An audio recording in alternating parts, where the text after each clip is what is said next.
Let's wash the trash out with vintage." The words, sharp as shattered glass, sliced through the opulent air of the Celestial Gala in New York City. Nothing cleans the stain of the gutter quite like it. Before the sentence even finished, the cork shot from a bottle of crystal with a vicious pop. It wasn't a celebration. It was an execution. A torrent of pale gold champagne erupted, catching the light of a dozen chandeliers before crashing down, cold and sticky, all over the simple emerald green gown of a woman who had been standing in perfect, unassuming silence. A wave of laughter followed, brittle, cruel, and echoing off the vaulted ceilings and marble floors. At the center of the spectacle, holding the dripping bottle like a scepter, stood Isabella Sterling, wife of the billionaire titan Marcus Sterling. Her short, blood-red dress hugged a figure honed by personal trainers and malice. Her lips curled into a smirk of pure, unadulterated delight. Guests gasped. A few clapped, caught up in the vicious theater. Others, holding their own flutes, simply stared, stunned into immobility, as the woman in green stood there, soaked but utterly, impossibly, unbroken. Before we dive deeper into this story of revenge and ruin, I have to ask, where are you watching this from right now? Drop your city, your state, your country in the comments below. It's incredible to see how far these stories travel. And if you believe that dignity is non-negotiable and that arrogance deserves a reckoning, do me a favor and hit that like button and subscribe to the channel. Your support helps us bring these incredible moments of justice to light, and trust me, you don't want to miss how this one ends. Now, back to her. Evelyn Vance. She didn't so much as flinch, not when Isabella Sterling, the self-appointed queen of Manhattan society, held the bottle aloft like a trophy, not when the expensive champagne, smelling cloyingly of sugar and alcohol, trickled down her neck, pooling at the hem of her dress and soaking into her satin heels. Her dark hair was pulled back in a severe, elegant knot, framing a face that seemed carved from alabaster, a mask of serene composure. She made only one small movement, reaching up to adjust the thin strap of her gown. Nothing more. It was a gesture of such subtle defiance, as if being humiliated in front of 500 of the city's most powerful people was nothing more than a minor inconvenience, a spilled drink at a cocktail party. Isabella, high on the attention, strutted to the stage and snatched the microphone from the stand. The band leader looked on, confused as the music faltered. "Champagne," she declared, her voice amplified, inescapable, "is for winners. It's for people who belong. Not for imposters who sneak their way into rooms they could never afford." The crowd chuckled, a low, sycophantic rumble. A few people clapped, their applause feeding the beast. Marcus Sterling himself, seated at the head table, leaned back in his chair, a vision of tailored invincibility. He folded his arms across his chest, a lazy, approving smile playing on his lips. His silence was the loudest endorsement in the room. But not everyone was entertained. By the sprawling buffet of lobster towers and glistening caviar, a young waiter named Miguel froze, his hands trembling so badly he had to set his silver tray down. His fingers, almost of their own accord, slipped his phone from his pocket. He didn't even think. He just hit record. Near the stage, an elderly woman with a cascade of silver hair, matriarch of an old money family that valued discretion over spectacle, leaned toward her husband. "This is disgraceful," she whispered, her voice tight with disgust. Her words were lost in the rising tide of mockery, but Evelyn Vance remained rooted to her spot, anchored by a force the room couldn't comprehend.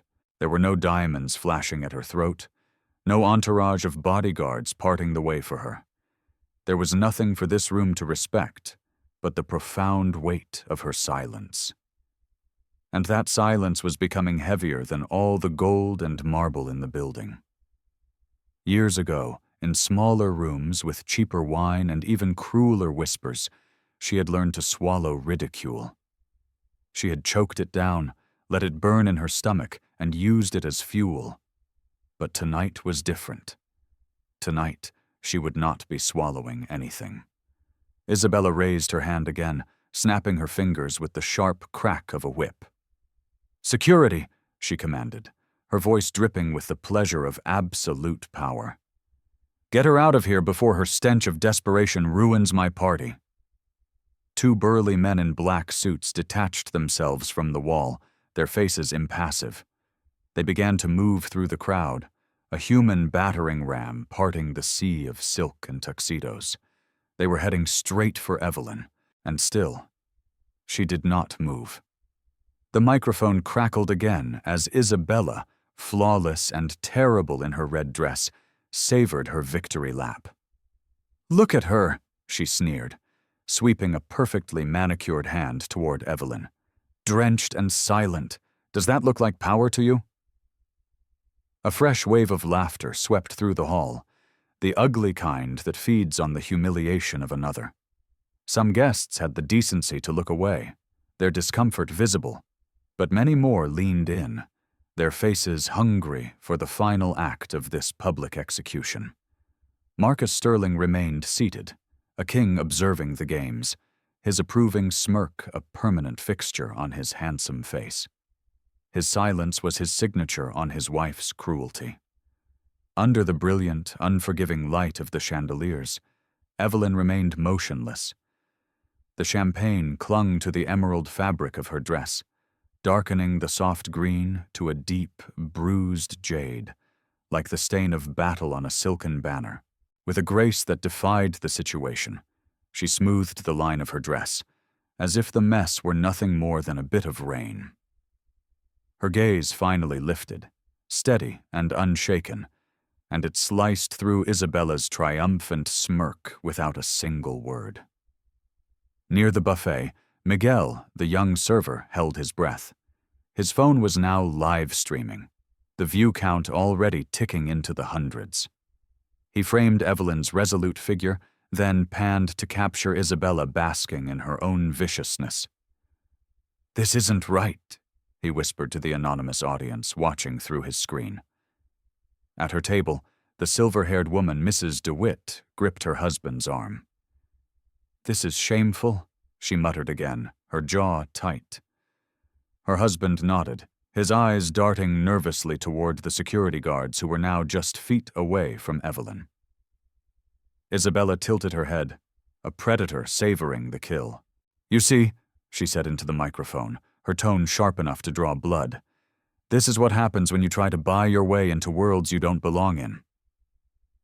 She turned slightly toward her husband, her smile wide, as if awaiting his applause. He gave a subtle, almost imperceptible nod, a silent coronation. The polite jazz music faded further into the background, a soundtrack too timid to intrude on such a masterclass in cruelty. Guests clutched their glasses tighter, shifting in their seats, their fascination wrestling with a growing sense of unease. And then, more phones began to rise, not just Miguel's, but dozens scattered across the room, held by younger guests who understood that what they were witnessing was more than a party foul. Tiny glowing lenses were capturing every condescending smirk, every ripple of laughter, every drop of champagne drying on the emerald fabric. And still, Evelyn Vance didn't move. Her silence wasn't surrender. It was a weapon being calibrated. Years of hostile boardrooms, of condescending comments from men who underestimated her, of fighting her way up from nothing. It had all forged this stance. Anchored, deliberate, immovable. She didn't need to shout to be heard. The very atmosphere in the room was beginning to shift, the energy leaning toward her quiet calm, even as the ridicule grew louder.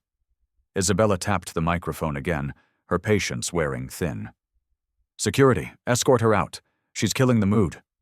The two guards stepped forward, their shoulders squared, their path now clear. The hall fell into an uneasy hush. The only sounds were the soft clinking of ice in glasses and the scrape of a chair against marble as someone leaned back to watch the final, inevitable conclusion. Isabella lifted her glass in a triumphant toast, her laughter echoing in the sudden quiet. "Some stains just don't belong in a place this clean," she said, her eyes locked on Evelyn. But Evelyn only took one breath, slow and deep, her eyes as steady as ancient stone. The security guards were closing in. The air was thick with expectation, as if the entire gala, all 500 souls, held their collective breath, waiting to see if she would finally break, if she would finally be erased, or if something else entirely was about to begin. The heavy footsteps of the 2 security guards echoed on the polished marble floor. Each click of their expensive shoes seemed to reverberate through the silent hall, a drumbeat counting down to a final confrontation. Guests leaned sideways in their gilded chairs, their faces a mixture of pity and morbid curiosity, as if they'd paid a premium for this kind of brutal theater. Isabella Sterling, a crimson siren, swirled the remaining champagne in her glass, her grin a merciless slash across her face. "Take her out," she ordered again, her voice cutting through the microphone. "She doesn't belong here." The guards were inches away now, but Evelyn didn't step back. Her heels remained planted, her spine a rod of steel. She met their professional, impassive gazes with a stillness that was profoundly unsettling. It wasn't fear. It was something else, something heavier. One of the guards, a man with 20 years of experience handling belligerent millionaires, hesitated for a fraction of a second. Something in her eyes gave him pause. Isabella saw the hesitation, and it infuriated her. She snapped her fingers like an impatient queen summoning a servant. "Now!" she barked. A hush began to spread from the front of the room to the back. Phones were lifted higher, a constellation of recording lights. Miguel's live stream was now a torrent of frantic comments scrolling across his screen. "This is disgusting. Who is she? Why is no one stopping this?" His hands trembled, but he kept the camera steady. He knew, with a certainty that chilled him, that he was witnessing something far more significant than high society gossip. Marcus Sterling leaned forward in his chair, his eyes gleaming with a strange light. He hadn't uttered a single word, but his smug satisfaction was a tangible presence in the room. He thrived on these displays of power, on humiliation served in crystal flutes. And then, still soaked, still impossibly calm, Evelyn Vance finally moved. She reached into the small, elegant clutch she held, her movements unhurried and precise. She retrieved her phone, a sleek, featureless black rectangle, and lifted it to her ear. Her voice was low, perfectly modulated, but in the tomb-like silence of the ballroom, it carried to every corner. "Initiate the Black Swan Protocol," she said. The words were cryptic, meaningless to most of the guests. "Target, Sterling Global." The effect was electric. Miguel's eyes widened behind his phone. He zoomed in, capturing every syllable, whispering to his growing audience, "She's not bluffing. I don't know what that means, but she is not bluffing." Isabella Sterling tilted her head back and let out a derisive, theatrical laugh. "Oh, please! Are we making phone calls now? What's next? Are you calling for backup? Your Uber? Does anyone here seriously believe you're anything more than a nobody in a rented dress?" She turned to the crowd, seeking their affirmation, their laughter. A few forced chuckles followed, but they were thinner this time, laced with a new uncertainty. Evelyn didn't bother to answer her. She simply held the phone to her ear, her gaze shifting from Isabella, as if dismissing her entirely, to land directly on Marcus Sterling himself. Her eyes, cool and calculating, carried a message that he alone seemed to recognize. Because for the first time that night, the billionaire's smirk flickered. It was a tiny, almost imperceptible falter, but in the charged atmosphere, it was a seismic event. The guards stopped dead in their tracks. One shifted his weight, suddenly unsure. The other glanced toward Marcus, seeking a new signal, suddenly unwilling to lay a hand on this woman. Isabella caught the shift instantly. "What are you waiting for?" she hissed, her confidence sharpening into raw anger. "Drag her out!" But the moment had already changed. The power dynamic in the room had fractured. The silence was no longer Isabella's weapon. It belonged to Evelyn. Every guest could feel it, the floor tilting, the cruel game losing its momentum. Slowly, Evelyn lowered her phone, slipped it back into her clutch, and seemed to stand even taller. The champagne stains on her emerald gown no longer looked like humiliation. They looked like war paint. And in that charged quiet, she spoke for the first time to her tormentor, her words simple, but carrying the weight of a judge's verdict. "You've just made the worst mistake of your life." The words hung in the air like a guillotine's blade. "You've just made the worst mistake of your life." The forced laughter died in people's throats. Glasses froze halfway to lips. Even the band, which had been trying to play softly in the background, seemed to stumble, the notes becoming hollow and discordant against the profound silence that followed. Isabella Sterling, encased in her blood-red armor, narrowed her eyes. She mistook composure for a bluff, stillness for fear. She tilted her head, forcing a practiced, condescending smile. "A mistake, sweetheart. The only mistake here was you thinking you could stand among us. Just look at yourself. Soaked, humiliated. You should be thanking me for teaching you exactly where you belong." She raised her glass again, as if preparing to pour another volley of insults, but something in the atmosphere had curdled. Evelyn didn't shrink. She didn't falter. Her voice, when she spoke again, was unnervingly steady, calm, and somehow it seemed to overpower the microphone Isabella was still clutching. "What you did tonight won't fade when the music ends. It will echo, and trust me, you will feel every single reverberation." A ripple of gasps went through the room. Phones were now held aloft without shame, recording openly. Miguel's live stream was a blur, comments exploding across the screen. "Who is she? She's not even scared. This is about more than just a party."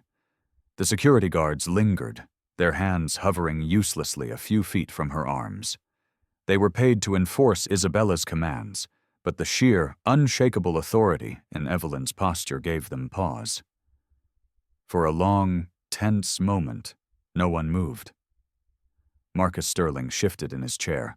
It was a subtle movement, a slight uncrossing and recrossing of his legs, but the smirk that had been plastered on his face for the last 15 minutes had vanished completely, replaced by a mask of intense concentration.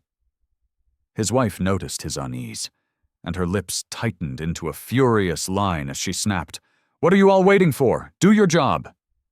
But Evelyn Vance didn't need anyone to act for her. She took a single step forward.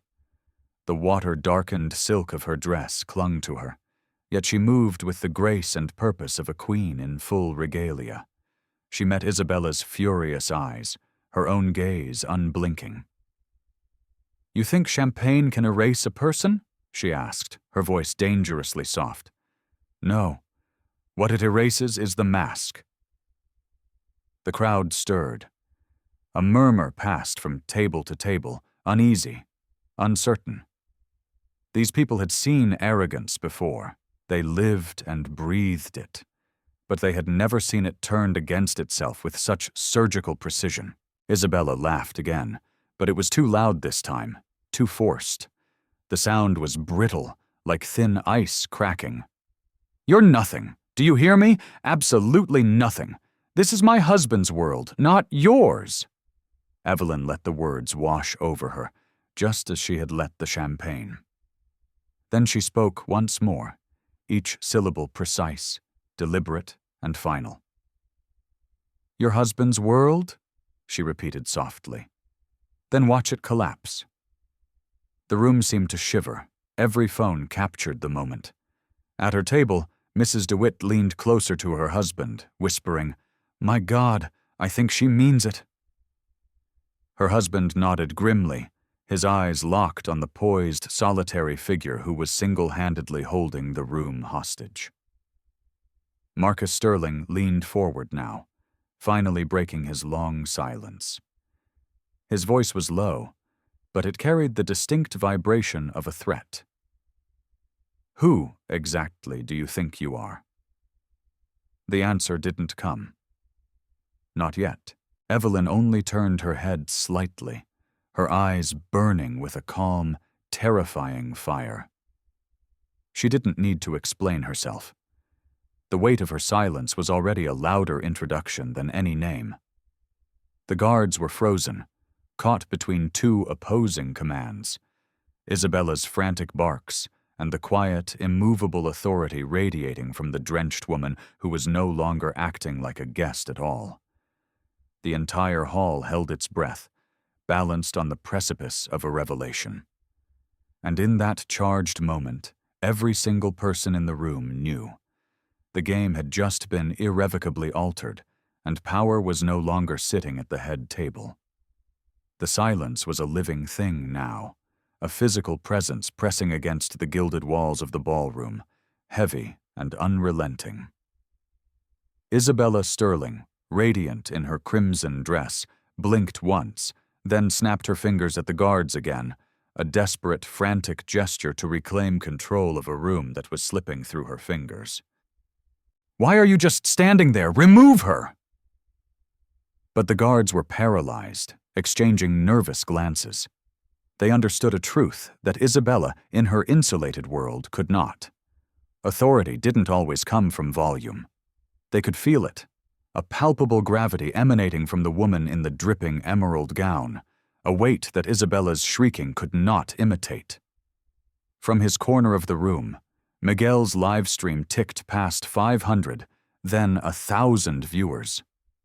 His camera shook as he whispered to his audience. "She hasn't moved, hasn't said more than a few sentences, and the entire feeling in here has changed." Comments flooded the screen. "She's not scared. This is what real power looks like. Who is she?" Near the stage, a cluster of younger guests, the heirs and heiresses of the city's fortunes, leaned in, their phones out. They weren't laughing anymore. They were bearing witness. And in the back of the room, the silver-haired Mrs. DeWitt rose slowly, deliberately from her chair. She didn't shout, but her voice, honed by decades of commanding boardrooms and charities, carried with perfect clarity. "Enough! This is a disgrace!" Heads whipped around. Isabella's painted smile cracked, a fissure in a flawless facade. "Sit down," she hissed, her knuckles white as she clutched the microphone. "You don't get to speak here." But Mrs. DeWitt did not sit. She lifted her chin, her expression one of cold contempt. "Neither do you. Not after what you just did." Her words dropped like stones into a still pond, sending ripples of shock and validation across the audience. Finally, Marcus Sterling stood. His chair scraped against the marble, the sound unnaturally loud, echoing through the hall. His face was a mask of calm, almost too calm, but his eyes betrayed a flicker of something new. Unease. He adjusted his diamond cufflinks, a nervous tick disguised as an act of elegance. "My wife is right," he said, his voice deep and resonant, an attempt to smooth over the cracks. "This gala is for winners, and winners know when it's time to walk away." He looked directly at Evelyn, a clear and public dismissal, expecting her to shrink, to finally retreat. She did not. Instead, she tilted her head slightly, her expression one of clinical curiosity, as though she were studying a child's particularly interesting tantrum. Isabella clinging to the illusion of control, laughed too loudly. "You hear that? Even my husband says you don't belong." But before Evelyn could respond, another voice pierced the tension. It was Miguel, the server, his live stream still running, his phone held up like a shield. "Everyone online is watching this," he said, his own voice breaking with a mixture of fear and adrenaline. "Thousands of people, and they're all saying the same thing, that she belongs here more than you do." The crowd gasped. 100 phones tilted towards the boy, then swung back to Evelyn. Isabella's face flushed a shade of crimson that clashed horribly with her dress. "Shut that down!" she shrieked, pointing a trembling finger at Miguel. "Security, take his phone!" But it was too late. The story had escaped the confines of the ballroom. This wasn't just a private humiliation anymore. It was a public spectacle being broadcast to the world. And at last, Evelyn Vance stepped forward. One step, then another. Slow, deliberate, each click of her heels on the marble striking like a judge's gavel. Her eyes swept the room, landing first on Marcus, then on his wife. Her voice was low, but it carved through the air with the precision of a scalpel. "Your empire," she said, "just stepped into the wrong storm." Isabella clutched her champagne glass tighter, her knuckles whitening. She tried to laugh again, but the sound caught in her throat. A dry, cracking noise. Marcus swallowed, his carefully constructed composure slipping as every phone in the room captured his stunned silence. And for the first time all night, the crowd began to shift, their allegiance moving not toward the woman in red, not toward the billionaire, but toward the drenched woman in green, whose stillness was proving to be louder than champagne, louder than money, and far, far louder than fear. Isabella Sterling gripped the microphone as if it were a life raft. Her voice, once so smooth and playful, had sharpened to a jagged blade. "Listen to her," she pleaded with the crowd, gesturing with her champagne glass toward Evelyn. "She doesn't belong here. This gala is for real wealth, for power, not for—" She caught herself, the insult left hanging, a venomous cloud in the air. The crowd shifted uneasily. What had started as entertainment was curdling into something ugly. Mrs. DeWitt crossed her arms, her eyes hard as diamonds. A man in a navy Tom Ford suit whispered to his companion, "She's going too far. This is no longer amusing." Marcus Sterling cleared his throat, a sound more fragile and hollow than he intended. He tried to reclaim control, to steady the room. "My wife's words may be sharp," he began, "but this is our house, our event, and no uninvited guest will be allowed to hijack it." Gasps rippled through the hall. Uninvited? The murmur spread like wildfire, bouncing from table to table. Some guests frowned, pulling out their phones to check the digital guest list. Miguel's livestream ticked past 2,000, then 3,000 viewers. The comment section exploded. "She's an invited guest. He's lying. Expose them. This is about to blow up." Evelyn finally raised her eyes to meet Marcus's. Her voice was perfectly even, not loud, but it silenced the rising chatter in an instant. "Uninvited?" she asked softly. "I suggest you check your records again, Mr. Sterling." A tremor went through the room. Guests exchanged wide-eyed glances. The security guards hesitated mid-step, their mission now hopelessly confused. Even the band's timid music finally bowed out, fading into complete and total silence. Isabella laughed nervously, the sound brittle and thin. "She's bluffing. This is what they do. They pretend, they lie, they sneak into rooms they don't deserve to be in." Her words cracked like whips, but the crowd no longer flinched on command. Phones were up everywhere, a forest of lenses capturing every word, every twitch of her crumbling, painted smile. Then came the voice, that shattered the entire facade. It came from a young woman standing near the event's control booth, her face pale but determined. It was Chloe, a junior event coordinator, barely 23 years old.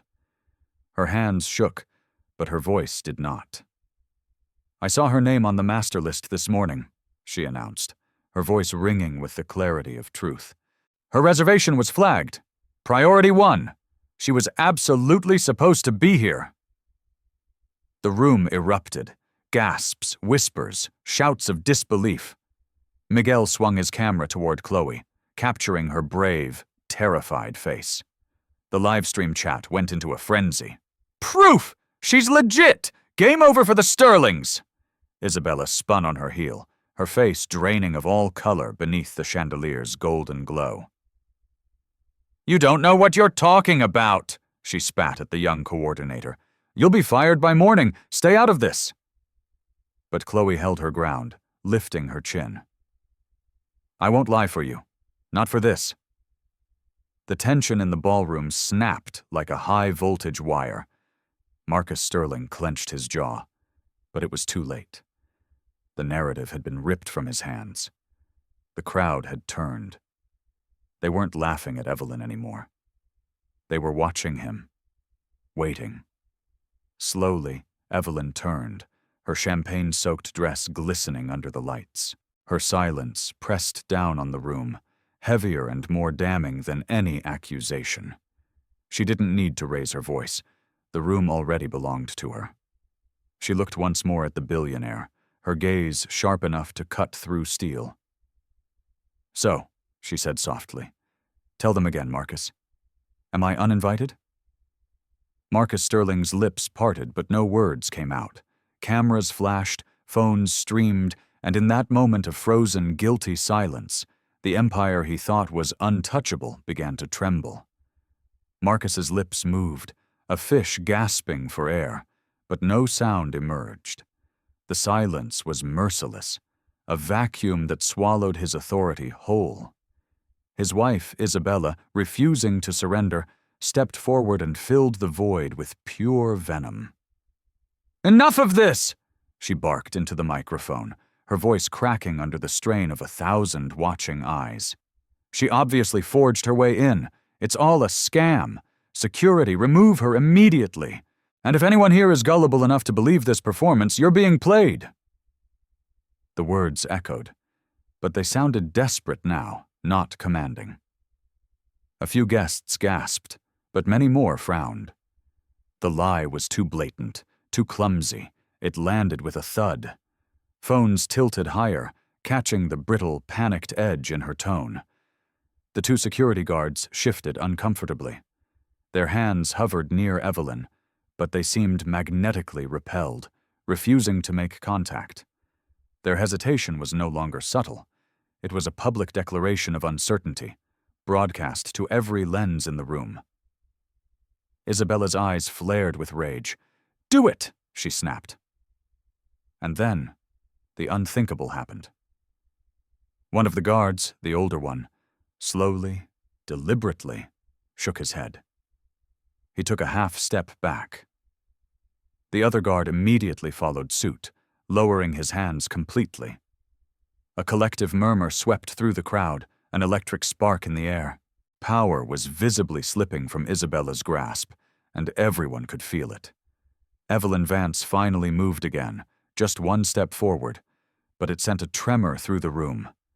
The champagne still glistened on her emerald dress, which now looked less like a victim's garment and more like the hide of some mythical water-borne dragon. Her voice was calm, controlled, but it cut sharper than any shout.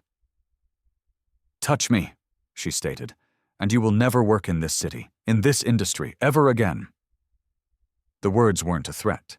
They were a statement of fact, laid down like immutable law.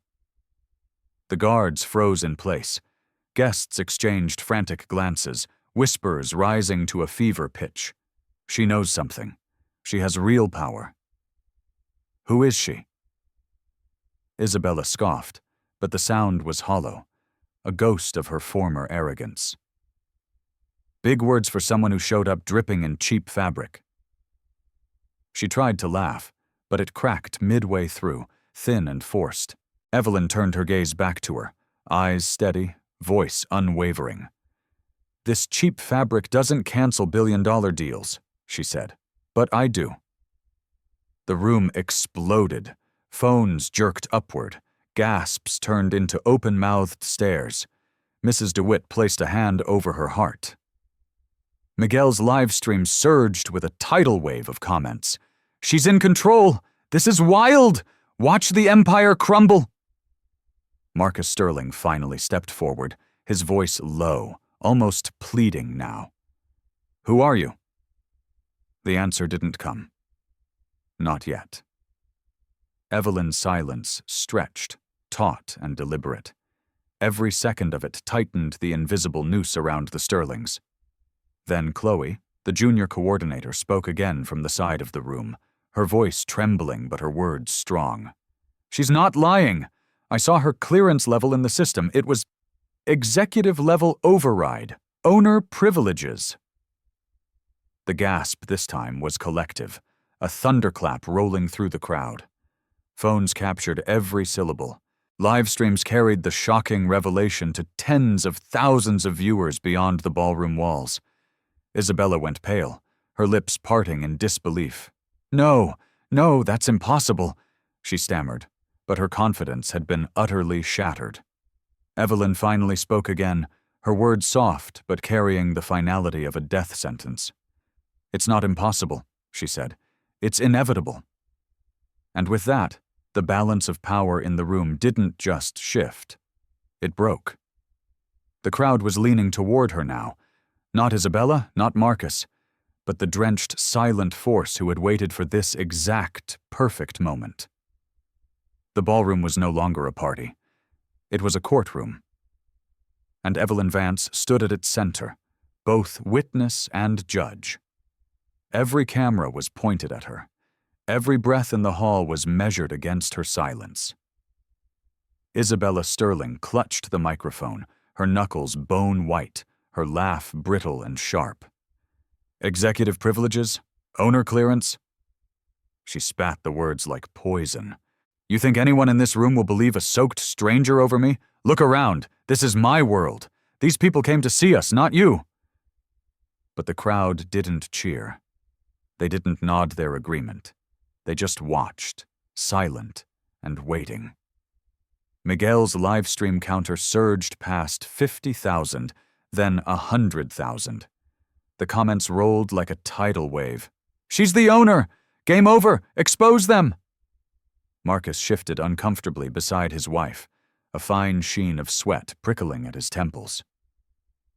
He reached for her arm, a silent plea for her to stop, but she jerked away, her fury blinding her to the fact that the tide had not just turned, it had become a tsunami. And then, Evelyn Vance lifted her phone again. The movement was small, but it sent a jolt of electricity through the hall. She pressed a single button, then raised the device to her ear, putting it on speaker. Her voice was calm, collected, the absolute antithesis of the chaos surrounding her. "Naya, confirm current status." "Firm." A new voice filled the hall, crisp, professional, and unshaken, emanating from the phone's speaker. "System is primed, Evelyn. The Sterling Global acquisition is marked for termination. One word from you, and the cancellation protocol is final and irreversible." Marcus Sterling's head snapped up, his eyes sharp with sudden, dawning horror. His amusement was gone, replaced by pure, cold dread. His voice, low but urgent, cut through the air. "Cancel what deal?" Evelyn turned her gaze on him. She let the silence stretch, letting him stew in his own panic, every second squeezing the air from his lungs. Finally she spoke, her words precise and devastating. "The deal," she said. "That would have saved your empire from bankruptcy next quarter." Gasps tore through the room. Guests leaned forward, their faces masks of disbelief. Mrs. DeWitt pressed her hand to her chest, whispering, My God, she has him cornered. Isabella erupted, her voice shrill with denial. Lies, all of it! She's nothing. This is all theater. Don't listen to her. She pointed wildly at the guests, a queen begging for her court's loyalty. But none came. The phones stayed raised. The faces stayed grim. Evelyn didn't even glance at her. Her focus remained locked on the billionaire. You know exactly who I am, Marcus, and you know exactly what I can do. The question is, do you really want me to prove it to everyone? The billionaire's jaw clenched so tightly, a muscle jumped. His silence was the only answer she needed. Chloe, the young coordinator, stepped forward again, her voice louder this time, stronger with conviction. She doesn't need to prove anything. The system already shows her name on the acquisition paperwork. Owner-level access. I saw it with my own eyes. The hall trembled with whispers. Miguel's live stream exploded. This is insane. She's the boss. He's finished. Isabella shook her head violently, her red dress shimmering under the chandeliers like a frantic warning light. No, this is fraud. It's a trick. But Marcus cut her off, his voice sharp with a desperation that bordered on panic. Isabella, stop talking.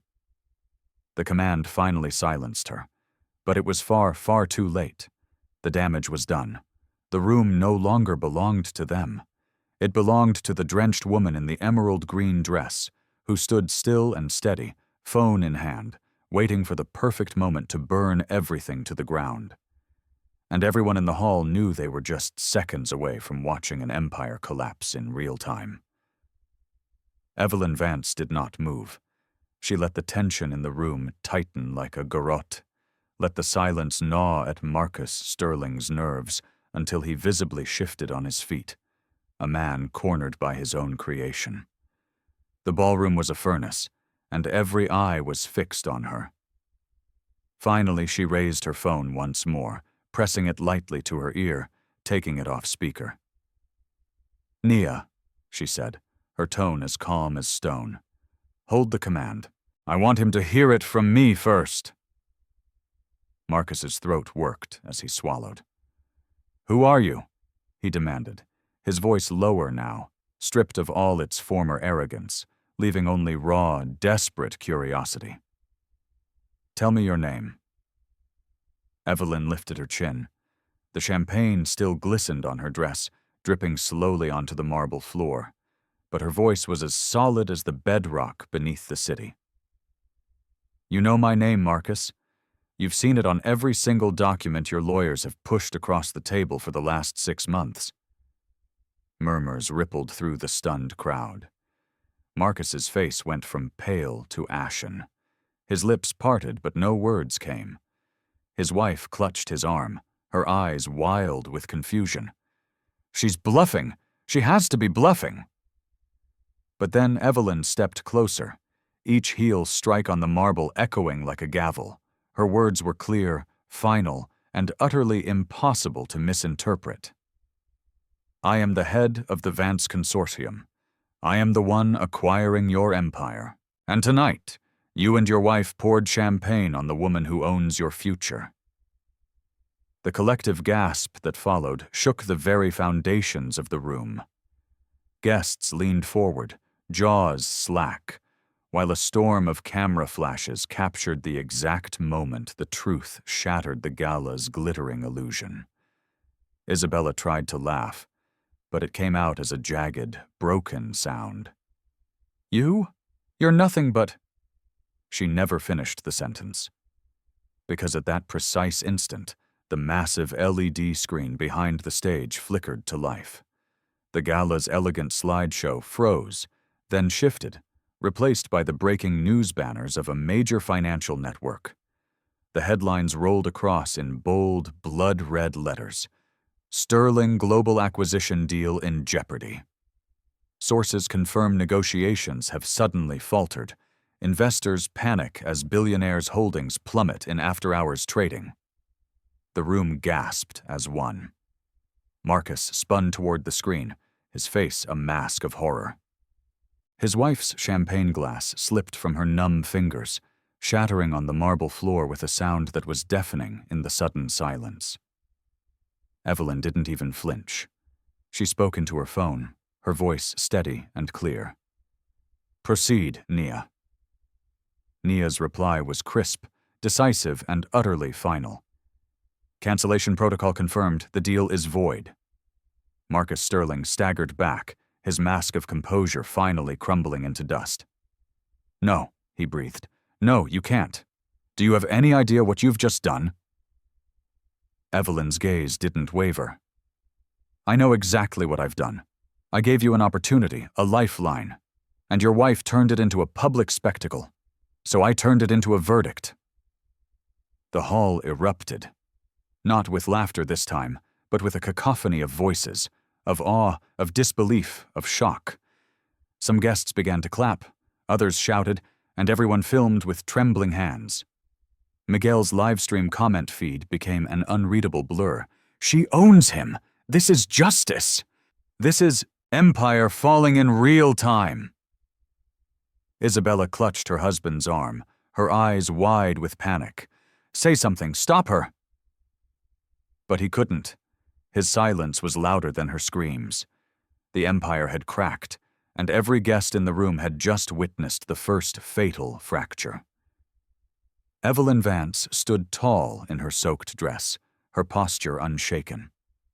And for the first time all night, she allowed herself the faintest ghost of a smile. It was not a smile of triumph, but of cold, calculated inevitability. And the crowd knew, with a chilling certainty, that the downfall had only just begun.